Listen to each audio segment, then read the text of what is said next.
TGT English तक YouTube channel के platform पे सभी का स्वागत है। ये वीडियो अपलोड की जा रही गाल्सवर्थी के जो है इम्पॉर्टेंट 50+ क्वेश्चंस होंगे।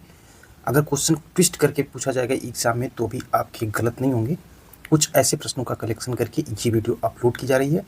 बाकी चैनल पे एक मास्टर वीडियो पड़ी है, उस वीडियो और इस वीडियो को देखने के बाद एक भी क्वेश्चन आपके गाल्सवर्थी से गलत नहीं होंगे। उसके बाद जब आप क्वेश्चन करेंगे तो उससे संबंधित जितने भी प्रश्न होंगे आप उसको ईजी तौर पर टैकल कर सकते हैं। तो इन प्रश्नों को भी ज़रूर पढ़ें और टीजीटी इंग्लिश तक यूट्यूब चैनल को सब्सक्राइब करने के साथ ही साथ बेल आइकन को भी प्रेस करिएगा। आपका कोई भी कमेंट में पिन कर सकते हैं, किसी भी टॉपिक पे अगर आपको वीडियो जो है वो चाहिए उसके बारे में, वो वीडियो आपको जो है मिल जाएगी। टीजीटी इंग्लिश के लिए आप प्रिपरेशन कर रहे हैं तो इस पर आपको एक एक पॉइंट जो सिलेबस में दिए गए हैं उसके अकॉर्डिंग वीडियो आपको मिलती रहेगी। तो चलिए शुरू करते हैं और फटाफट रिवीजन में हिंदी में प्रश्नों को जो है बताया जाएगा ताकि आप समझ सकें। पहली बार यदि पढ़ रहे होंगे तो आपको बहुत ही अच्छा लगेगा, रिवीजन के तौर पे देखेंगे तो आपका रिवाइज बहुत अच्छे से होगा। तो चलिए शुरू करते हैं। तो वीडियो को शुरू करने से पहले थोड़ा सा गाल्सवर्थी के बारे में बता दें आपको। तो इनका कालखंड जो रहता है 1867 से लेकर के 1933 तक का कालखंड गाल्सवर्थी का रहता है। 14 अगस्त जो है 1867 यानी कि 1867 को किंगस्टन हिल सरे जो कि इंग्लैंड में है वहाँ पे इनका जन्म होता है। इनकी जो डेथ होती है वो 31 जनवरी 1933 को होती है। ग्रो लॉज हेम्पस्टेड एक जो पड़ता है जगह नॉर्थ लंदन में है, वहाँ पे इनकी डेथ होती है। पेरेंट्स जो है जॉन गाल्सवर्थी हैं और ब्लेंच बैली इनकी माता है। अब इनके द्वारा कुछ इंपॉर्टेंट जो पोइट्री के वर्क भी किए गए थे उसके बारे में भी आपको बता दें। तो कुछ इनके वर्क थे जैसे कि डगलर्स करके थे जो 1912 में आए थे। प्लेज जो इनके इम्पॉर्टेंट तौर पे आप पढ़ेंगे सिल्वर बॉक्स 1906 में, जॉय 1907 में आई थी। स्ट्राइप जो आई थी वो 1909 में आई थी। अगर इनकी आपको हिंदी समरी ऑडियो क्लिप चाहिए तो आप कमेंट में पिन करिएगा, बहुत ही कम समय में इनकी समरी आपके माइंड में आ जाएगी। अगर आप ऑडियो चाहेंगे तो क्योंकि ऑडियो में समय कम और अधिक आपको मिल सकता है, इसलिए आप जैसा होगा कमेंट में बताइएगा। और उसके बाद इम्पॉर्टेंट तौर पे जो है द सिल्वर स्पून है जो 1926 में आती है। इस प्रकार से फ्लोरिंग वंडरिंग विल्डरनेस आती है, ये 1932 में आती है। ओवर द रिवर आती है 1933 में। तो कुछ इनके इस प्रकार की इम्पॉर्टेंट जो स्टोरी जैसी नॉवेल्स हैं जिसकी वीडियो जो है चैनल पे पड़ी है मास्टर वीडियो, उसको आप ज़रूर एक बार देख लें, नोट डाउन कर लें। पहला क्वेश्चन है कि several of Galsworthy early novels were written under pseudonym यानी कि छद्म नाम से जो है गाल्सवर्थी शुरुआत में उपन्यास लिखे थे।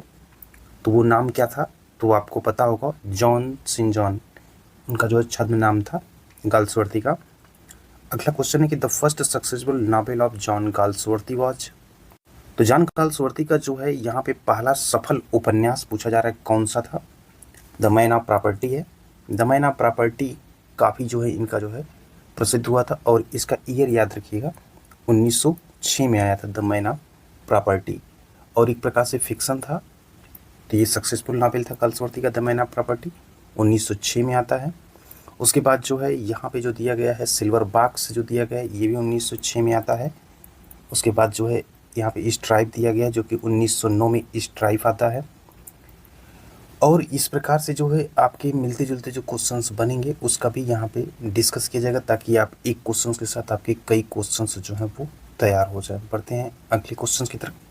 अगला कह रहा है what kinds of play did Galsworthy right. Galsworthy ने जो है गाल्सवर्थी ने किस तरह के नाटक लिखे हैं।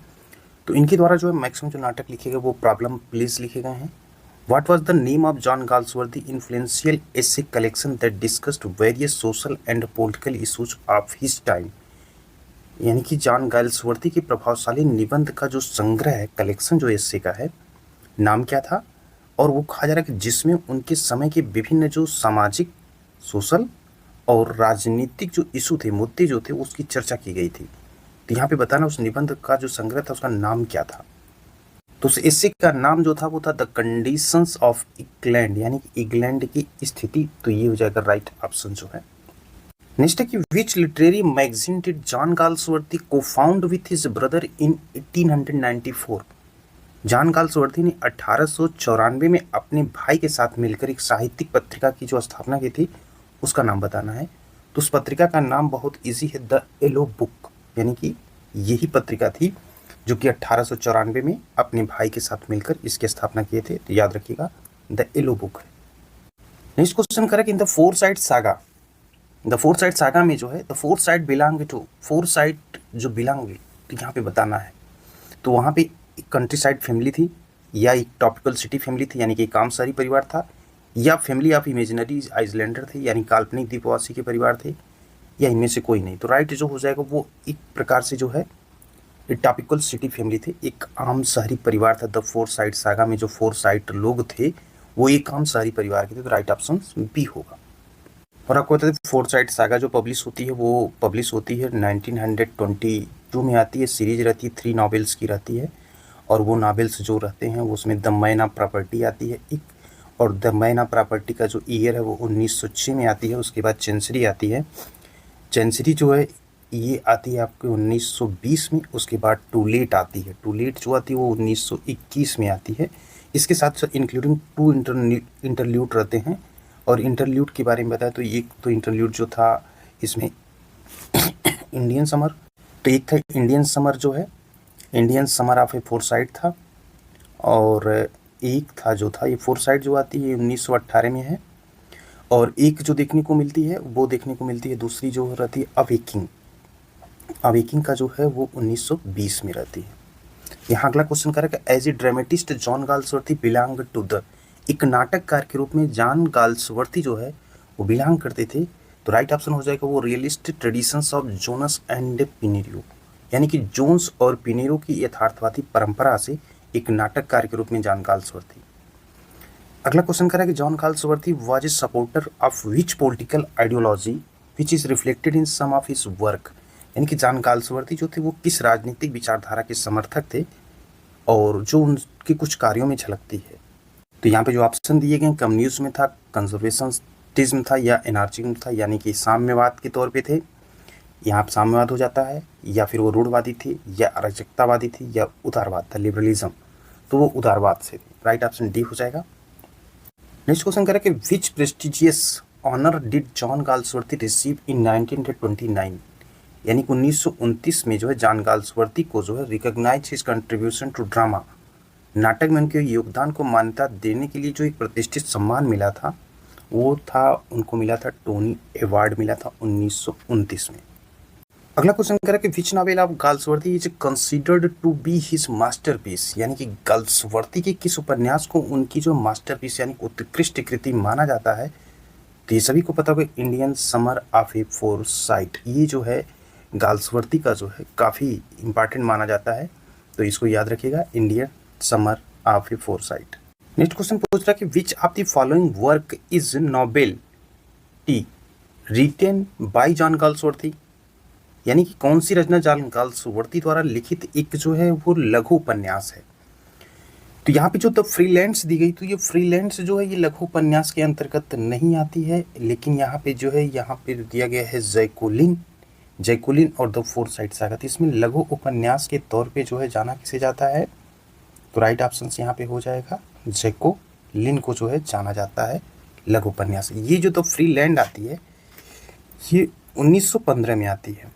जैकुलिन जो आती है जैकुलिन के 1898 के पीरियड में ये आती है, लेकिन यहाँ पे जब इनका छद्म नाम जो रहता है जॉन सेंट जॉन, इसी के नाम से जो है ये काम जब करते हैं उसी समय ये आती है जैकुलिन, याद रखिएगा 1898 में आती है।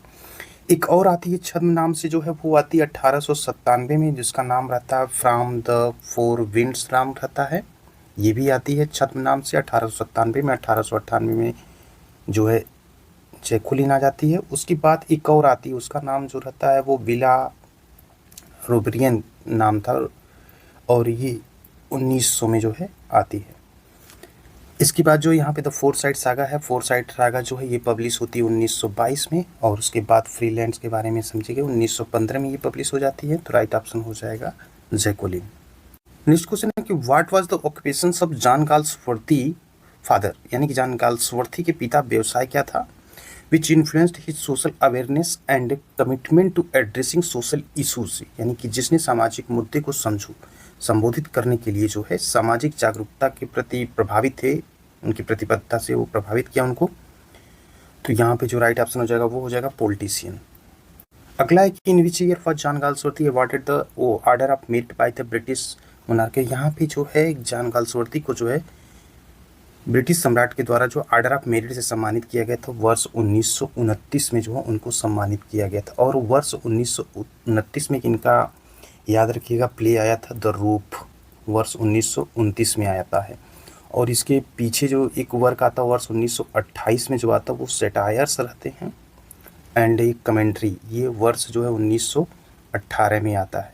तो याद रखिए कि जब इनको ऑर्डर ऑफ मेरिट मिलता है वर्ष 1929 में, तो 1929 के कालखंड में जो है इनके द्वारा जो इम्पॉर्टेंट तौर पे देखा जाए तो द रूफ जो है एक प्ले रहता है, ये आता है वर्ष 1929 में।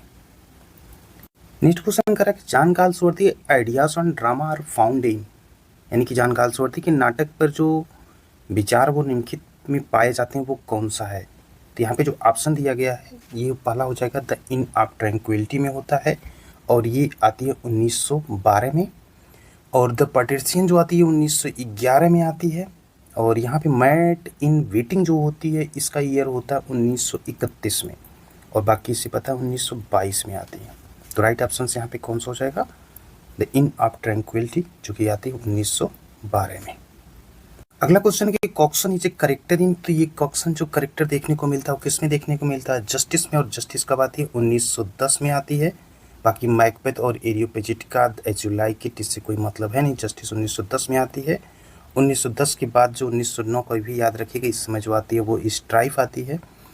और 1911 में जो आती है वो द लिटिल ड्रीम आती है 1911 में, तो ये भी याद रखिएगा। साथ ही साथ जो है द एल्डेस्ट सन जो है वो 1912 में जो है आती है, एल्डेस्ट सन 1912 में। नेक्स्ट क्वेश्चन है कि which is Galsworthy's first play. इस क्वेश्चन में पूछा जा रहा है कि which is Galsworthy's first play, Galsworthy का पहला नाटक कौन था। तो वो सिल्वर बॉक्स था। और सिल्वर बॉक्स का आपको 1906 में आता है। जो सीलिन के बारे में भी ऊपर चर्चा किया 1898 में आता है जब छद्म नाम से आता है। जस्टिस को भी ऊपर डिस्कस किया कि 1910 में आता है। एक बचता है आपका जो लॉयल्टी, ये जो आती है ये 1922 में। नेक्स्ट क्वेश्चन कर रहे हैं कि what is the title of John Galsworthy work that explore the consequence of a controversial scientific experiment.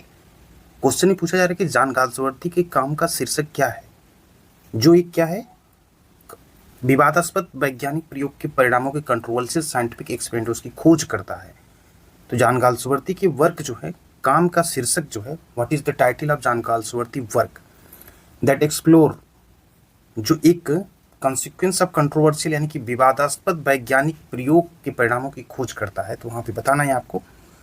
तो यहाँ पे जो राइट ऑप्शन हो जाएगा वो तो हो जाएगा द आइसलैंड ऑफ फेरिसीज। और ये इंपॉर्टेंट इसलिए हो जाता है क्योंकि इसी समय जो है अपना वो छद्म नाम जो है छोड़ देते हैं। ईयर रहता है ये 1904 का रहता है। फोर साइड सागा का आपको पता है 1922 में ये पब्लिश होती है।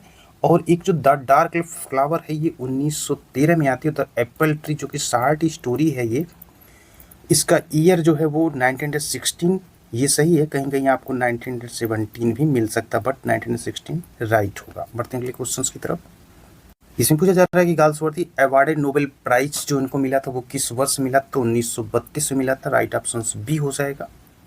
अगला क्वेश्चन करेंगे the dark flower bye John Galsworthy इसे। तो डार्क फ्लावर जो था ये एक लव नॉवेल था जो कि आपको ईयर बताया गया। तो ऊपर जो ये पब्लिश हुई थी कब, 1913 में। अगला देखते हैं कि which novel by John Galsworthy is a satirical commentary on the British aristocracy and their fading influence in the early 20th century. यानी कि जॉन गाल्सवर्दी का कौन सा उपन्यास है जो कि 20th सेंचुरी यानी 20वीं सदी की शुरुआत में जो ब्रिटिश एरिस्टोक्रेसी थी, ब्रिटिश के अभिजात वर्ग एंड देयर फेडिंग इन्फ्लुएंस, और जो अभिजात वर्ग थे उनके लुप्त होते प्रभाव पर जो व्यंग्यात्मक जो सटायर जो कमेंट्री थी यानी व्यंग्यात्मक टिप्पणी है वो कौन सा है 20वीं सदी का। तो वो है the white monkey. Right option हो जाएगा। अब वाइट मंकी जो आती है ये आती है 1924 में। फोर्थ साइड सागा 1922 में। द मैन ऑफ प्रॉपर्टी जो आती है इसका ईयर अगर आपको पता हो तो आप कमेंट में बताइएगा। द मैन ऑफ प्रॉपर्टी जो है किस में आती है, वैसे आपको बता दें तो ये 1906 में आती है द मैन ऑफ प्रॉपर्टी। और उसके बाद जो एक आती है सिल्वर स्पून करके आती है, तो सिल्वर स्पून का जो ईयर रहता है वो मैन ऑफ प्रॉपर्टी के 1906 में। तो सिल्वर स्पून का गेस करके कमेंट में आप बताइएगा। बढ़ते हैं अगले क्वेश्चंस की तरफ। नेक्स्ट है कि which drama of Galsworthy deals with conflict between capitalist and labourers, यानी कि जो है गाल्सवर्दी का कौन सा नाटक है जो पूंजीपतियों और मजदूरों के बीच संघर्ष। तो पूंजीपति और मजदूर के बीच जो संघर्ष करता है वो तो है राइट ऑप्शन पहला हो जाएगा स्ट्राइप जो था, ये था जो कि आया था सन जो था इसका 1909 में आया था। सिल्वर बॉक्स के बारे में बताएं तो इससे पहले आई थी 1906 में सिल्वर बॉक्स आ गई थी। लॉयल्टी जो आई थी ये 1922 में आ गई थी। द स्किन गेम जो आई थी ये स्किन गेम जो आई थी 1920 में आई थी। 1920, 1922 सिल्वर बॉक्स जो आई थी 1906 में आई थी। स्ट्राइप जो आई थी वो 1909 में आई थी। अगला है कि which of the following works is not one Galsworthy's play, यानी कि बताना है यहाँ पे कि कौन सी रचना गाल्सवर्थ की नाटकों में से एक नहीं है। तो यहाँ पे आप देख रहे हैं कि जो जो दिया गया था उसमें आपको ये सिल्वर स्पून जो है वो नहीं है। बाकी द सिल्वर बॉक्स जो कि 1906 में आई थी, इसको स्ट्राइप को 1909 में आई थी, जस्टिस 1910 में आई थी। अगला है कि which of the following does not belong to Galsworthy three trilogy. अब गाल्सवर्दी की तीन जो त्रयी है उसमें से जो है कौन सी रचना गाल्सवर्दी की तीन त्रयी में से नहीं है, ट्रायोलॉजी में से। अब तीन जो ट्रायोलॉजी आई थी, ट्रायोलॉजी के अंतर्गत जो है इसमें राइट ऑप्शन जो हो जाएगा वो तो द मैना प्रॉपर्टी जो है ये नहीं है। बाकी द मैना प्रॉपर्टी के बारे में आपको बताया गया था कि ये जो आई थी 1906 में आई थी द मैना property. The fourth side saga 1922 में आती है, टू इंटरल्यूड और 3 के साथ आती है इसमें। तो जो 1922 में ये आती है तो तीन नॉवेल रहते हैं जिसमें द मैना प्रॉपर्टी 1906 में। अब यहाँ पे पूछा जा रहा है कौन सी रचना गाल्सवर्दी की तीन त्रयी में से नहीं है। तो द फोर्थ साइड सागा की जो सीरीज आई थी इसमें नॉवेल थे, मैना प्रॉपर्टी, चेंसरी थी, टूलेट थी, टू इंटरल्यूड थे। तो यहाँ पे जो फोर्थ साइड सागा है ये आई थी 1922 में। और यहाँ पे जो है मॉडर्न कॉमेडी है, उसके बाद the end of the chapter है। तो the end of the chapter जो आई थी ये 1934 में आई थी, the end of the chapter, क्योंकि जो थ्री ट्रायोलॉजी थी जिसमें द फोर्थ साइड सागा थी 1922 में आई थी। द एंड ऑफ चैप्टर जो आई थी ये 1934 में आई थी। और ये मॉडर्न कॉमेडी जो आती है 1929 में आती है। ये चीज़ें जो थ्री ट्रायोलॉजी थी ये है। बाकी द मैना प्रॉपर्टी जो थी ये फोर्थ साइड सागा जब 1922 में एक सीरीज आती है, तीन नॉवेल जो रहते हैं ना, मैना प्रॉपर्टी रहता है, इंचेंसरी रहता है, टूलेट रहता है और दो इंटरल्यूड रहते हैं, तो ये एक सीरीज रहती थी। यहाँ पे मिस कंफ्यूज मत करिएगा, ये तीनों ट्रायोलॉजी रहती है जिसका सन जो है आपको क्रम से याद रखना। 1922 कॉमेडी जो आती है ये 1929 में आती है और ये जो आता है 1934 में। अगला क्वेश्चन करें कि what is the name of the play by John Galsworthy. John Galsworthy को उस नाटक का नाम क्या है। The deals with issues of marriage, जो विवाह एंड इनफिडेलिटी यानी कि बेवफाई और शादी, फोकसिंग ऑन द करेक्टर। तो यहाँ पे जो जॉर्ज होता है एक चरित्र पर ध्यान केंद्रित करता है जिसमें विवाह और बेवफाई के मुद्दों से जो है वो कॉन्फ्लिक्ट करता है। तो यहाँ पे बताना जॉन गाल्सवर्दी उस नाटक का नाम क्या है। तो वो नाटक जो था वो स्ट्राइप था, और स्ट्राइप जो आती है ये 1909 में आती है। द मैना प्रॉपर्टी के बारे में बार बार आपको है तो 1906 में याद होगा। तो इस प्रकार से जो है काफ़ी इंपॉर्टेंट जो क्वेश्चंस बनते हैं, इसको एक एक जो डेट है आप इसको जो है याद रखिएगा। बाकी की बढ़ते हैं अगले क्वेश्चंस की तरफ। जस्टिस वगैरह के बारे में आपको पता ही होगा। अगला क्वेश्चन कर रहा है John Galsworthy was born in the year. तो जॉन गाल्सवर्दी 1867 में पैदा हुए थे। याद रखिएगा 14 अगस्त को हुए थे। और कहाँ हुए थे, तो ये हुए थे किंगस्टन जो है, किंगस्टन हिल, और यहाँ पे सरे इन इंग्लैंड। ठीक है, तो यहाँ पे 14 अगस्त 1867 को इनका जन्म होता है। नेक्स्ट क्वेश्चन कर रहा है कि इन गाल्सवर्दी जस्टिस, गाल्सवर्दी के न्याय में the law is what is a majestic edifice sheltering all of us, each stone of which rests on another has been set bye.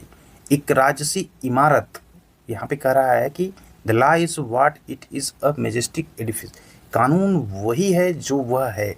Sheltering all of अस, एक राजसी इमारत, ईच स्टोन जो हम सभी को आश्रय देती, विच रेस्ट ऑन अनदर, जिसका प्रत्येक पत्थर एक दूसरे पे क्या हुआ, टिका हुआ, each stone of which rest on another. तो ये जो है कहा गया है किसके द्वारा, जस्टिस, जज के द्वारा कहा गया। नेक्स्ट है कि what is the title of John Galsworthy novel that explore themes of jealousy and possessions featuring the character Soames Forsyte, यानी कि सोम्स फोरसाइट का चरित्र जिसमें है जॉन गाल्सवर्दी के उपन्यास का वो शीर्षक क्या है जो ईर्ष्या और कब्जे के विषयों की खोज करता है। तो यहाँ पे राइट हो जाएगा द मैना प्रॉपर्टी होगा जो आई थी 1906 में। नेक्स्ट है कि what is the title of John Galsworthy novel that explore the struggle of a young artist named, यहाँ पे जो दिया गया हेरान कि जो नेम बताना है जॉन गाल्सवर्दी को, उपन्यास का शीर्षक क्या हो, जो कि आयरिन हेरान के द्वारा जो है एक युवा कलाकार के संघर्षों की खोज करता है, तो उसका नाम है द डार्क फ्लावर। और द डार्क फ्लावर का सन जो होगा वो 1913, याद रखिएगा। नेक्स्ट क्वेश्चन है कि in which year Galsworthy refuse the offer of एक नाइटहुड की उपाधि जो मिलती है, ये जो है गाल्सवर्दी को मिली थी, इसको अस्वीकार किए थे। तो आपको वर्ष बताना, वर्ष था 1919। और 1919 के पीरियड में आपको बताते हैं तो गाल्सवर्दी के द्वारा जो है कोई भी वर्क नहीं किया गया था। किसी एक वर्क को अगर याद होगा तो वो एक वर्क इनके द्वारा होगा, तो वो है शायद अमेरिका, एड्रेस इन अमेरिका, ये आया था 1919 में। बाकी कोई वर्क इनका 1919 में नहीं है, जब ये नाइटहुड की उपाधि को लेने को ये अस्वीकार कर दिया था 1919 में। तो याद रखिएगा। इसके पहले आई थी जो है इंडियन समर फोरसाइट सागा जो आई थी, वो 1918 में आ गई थी, लेकिन 1919 में सिर्फ एक वर्क वही था उनका, जो कि एड्रेस करते हैं अमेरिका को। तो राइट ऑप्शन हो जाएगा सी।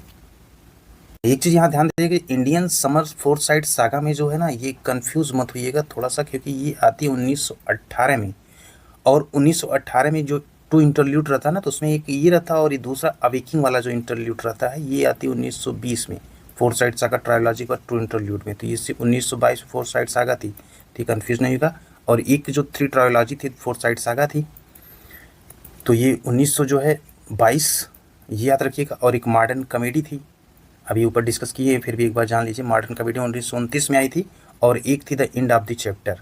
तो एंड ऑफ द चैप्टर जो थी वो आई थी 1934 में। तो ये याद रखिएगा, ट्रायोलॉजी थी 3।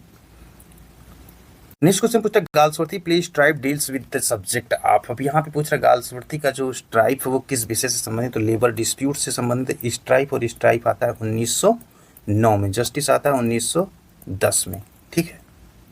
नेक्स्ट कह रहा है कि the Island Pharisees has been written by. अब यहाँ पे जो रिटेन बाय है, तो ये तो सभी को पता होगा, गाल्सवर्दी के द्वारा जो है यहीं पे अपना छद्म नाम जो है छोड़ते हैं 1904 में जो है। नेक्स्ट है कि in the foresight saga what is the name of the house that become a symbol of the foresight family wealth and status. इसमें बताना है फोरसाइट सागा में उस घर का नाम क्या है जो फोरसाइट परिवार की संपत्ति और स्थिति का प्रतीक बन जाता है, तो उसका नाम रहता है रॉबिन हिल। तो राइट ऑप्शन से यहाँ पे फर्स्ट हो जाएगा। अगला है कि in which year justice publish, तो ये 1910 में पब्लिश होता है, राइट ऑप्शन आपका डी हो जाएगा। नेक्स्ट क्वेश्चन पूछता है कि who has written Australian among the following writers. तो यहाँ पे जो राइटर हैं वो राइटर आपको याद होगा, इसके बारे में ऊपर डिस्कस किया गया था, 1898 आपको बताया गया था, छद्म नाम के साथ था। तो कौन थे वो, तो राइट ऑप्शन यहाँ पे हो जाएगा सी। अगला है कि what is the name of John Galsworthy play that deals with the concept of a good person and explores morality. John Galsworthy की नाटक का नाम क्या है, जो एक अच्छे व्यक्ति ये अवधारणा से संबंधित है और वहाँ पे मोरलिटी नैतिकता की खोज करता है। तो उसका नाम क्या है, द पिजन्स। ये किस में आई थी, ईयर्स आपको याद है, अभी बताया गया था, फिर आपको उसके जो है बताइएगा। बढ़ते हैं अगले क्वेश्चन की तरफ। अगला क्वेश्चन कह रहा है कि who is Herald clever in Galsworthy justice. तो यहाँ पे बताना है कि हेराल्ड क्लेवर कौन है गाल्सवर्दी का न्याय। तो यहाँ पे ये जो आती है 1912 में आ जाती है, और यहाँ पे जो हेराल्ड क्लेवर के बारे में पूछ रहा है गाल्सवर्दी के न्याय में, तो वो एक गवर्नमेंट काउंसिल रहता है, यानी कि सरकारी वकील।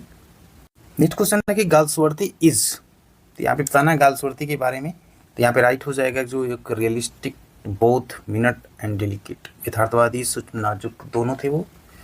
नेक्स्ट क्वेश्चन कर in the foresight saga which character is known for his passion for art and his affair with.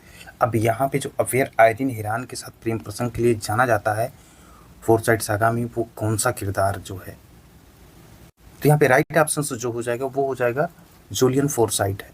Galsworthy the country house present, तो गाल्सवर्दी का जो कंट्री हाउस प्रेजेंट करता है वो किसको प्रेजेंट करता है, अपर क्लास को। और in which year did John Galsworthy begin his literary career. तो गाल्सवर्दी के द्वारा जो अपना लिटरेरी करियर की जो शुरुआत की जाती है वो 1897 में की जाती है, यानी कि 67 में बर्थ होती है। और 30 के बाद जो लिटरेरी करियर की शुरुआत करते थे 30 वर्ष के बाद 1897 में लिटरेरी करियर की शुरुआत करते हैं। जब ये शुरुआत करते थे इसी समय आती है फ्रॉम द फोर विंड्स, और 1897 में जब ये आती तो वो छद्म नाम के साथ आती है 1897। बाकी 1898 का जो पीरियड रहता है वो जोसेलिन आ जाती है, तो ये भी चीज़ याद रखिएगा, ये भी जो छद्म नाम के साथ जो है आती है। बढ़ते हैं अगले क्वेश्चन की तरफ। नेक्स्ट क्वेश्चन पूछ रहा है गाल्सवर्दी जो मास्टरपीस क्या है। तो गाल्सवर्दी की मास्टरपीस के बारे में सभी को पता होगा कि गाल्सवर्दी के यहाँ पे मास्टरपीस होगी तो फोर साइड सागा, और फोर साइड सागा आती है 1922 में ये आ जाती है। वहीं अगला जो है क्वेश्चन देख लेते हैं क्या है। नेक्स्ट क्वेश्चन करेंगे the finest of Galsworthy literary drama is, यानी कि यहाँ पे जो गाल्सवर्दी के बाद के नाटकों में सबसे बेहतरीन जो है, the finest of Galsworthy literary drama, Galsworthy के बाद के नाटकों में सबसे बेहतरीन जो था वो लॉयल्टीज था। और लॉयल्टी जो आती है कब आती है 1922 में, जबकि यहाँ पे जो अगला स्किन गेम का जो है ये 1920 में। द फिजन जो आती है ये 1912 में आती है। स्केप जो आती है 1926, 1912, और उसके बाद स्किन गेम आती है 1920, लॉयल्टी जाती है 1922 में। नेक्स्ट करेंगे Galsworthy is considered to be one of the most important writer of the early 20th century, 20वीं सदी की शुरुआत के सबसे महत्वपूर्ण लेखकों के तौर पर इन्हें जाना जाता है। His work has had a lasting influence on English literature and society, उनके काम का अंग्रेजी साहित्य और समाज पर जो है अस्थायी प्रभाव रहा है। Each of the following statement is not true about Galsworthy, Galsworthy के बारे में जो निम्नलिखित कौन सा कथन वो सही नहीं है। कथन देखते हैं। पहले कथन में कह रहा है Galsworthy was awarded the Nobel prize in literature, 1932 में साहित्य का नोबेल पुरस्कार जो है उनको मिला था, तो कथन सही हो जाएगा। Galsworthy work is still widely read and study today, Galsworthy के काम को आज भी व्यापक रूप से जो है पढ़ा और अध्ययन किया जाता है, ये भी सही है। नेक्स्ट करें Galsworthy's work has been adapted into numerous films and television show, Galsworthy के काम को कई फिल्मों और टेलीविजन में रूपांतरित किया गया है, ऐसा तो बिल्कुल नहीं है। Galsworthy is considered to be a major figure in the development of modern realism, Galsworthy के जो आधुनिक यथार्थवाद के विकास में जो है एक मेजर फिगर, जो प्रमुख व्यक्ति माना जाता है, तो ये तो सही है, तो यहाँ पे सी हो जाएगा, जो कि स्टेटमेंट सही नहीं है। नेक्स्ट क्वेश्चन यहाँ पे पूछ रहा है कि John Galsworthy novel are chiefly occupied with the effect and the conflict of, John Galsworthy के उपन्यास मुख्य रूप से प्रभाव और संघर्ष से भरे हुए हैं। वो उसमें तो क्लास ट्रेडिशंस और अपॉन सोसाइटी जो होती है इसके समाज पर जो है वर्ग परंपराओं को लेकर के है। नेक्स्ट है कि स्ट्राइप ड्रामेटाइजेस, यहाँ पे जो पूछा जा रहा है कि जो स्ट्राइप नाटक का रूप लेता है वो होता है स्ट्राइक, स्ट्राइक जो है यहाँ पे स्ट्राइप जो है 1909, याद रखिएगा। अगला क्वेश्चन है कि जॉन गाल्सवर्दी अपने जो है was prominent advocate for which social issue through his writing, अपने मतलब गाल्सवर्दी जो थे अपने लेखनी के माध्यम से जो है सामाजिक मुद्दे को जो है प्रमुख रूप से पैरोकार थे वो। तो यहाँ पे बताना है राइट ऑप्शन इसमें क्या होगा, वोमेन्स सफरेज, यानी कि महिला मताधिकार को लेकर के जो सामाजिक मुद्दे के प्रमुख रूप से पैरोकार थे अपनी लेखनी के माध्यम से, तो राइट ऑप्शन हो जाएगा यहाँ पे बी। नेक्स्ट क्वेश्चन है कि which profession did John Galsworthy originally study before becoming a writer, यानी कि लेखक बनने से पहले जॉन गाल्सवर्दी मूल रूप से जो किस पेशे का अध्ययन किया था, तो वो लॉ का अध्ययन किया था। नेक्स्ट क्वेश्चन है कि नेम द क्रिटिक वो रिमार्क जस्टिस 1910, यानी कि उस आलोचक का नाम बताए जिसने टिप्पणी की कि न्याय जो है is a commentary upon the prison administration of that period, न्याय जो है उस अवधि के जेल प्रशासन पर एक टिप्पणी है, तो नाम है उनका AC वार्ड। नेक्स्ट है कि which literary movement was John Galsworthy associated with, John Galsworthy किस साहित्यिक आंदोलन से जो है वो जुड़े हुए थे, तो वो था रियलिज्म, यानी कि यथार्थवाद।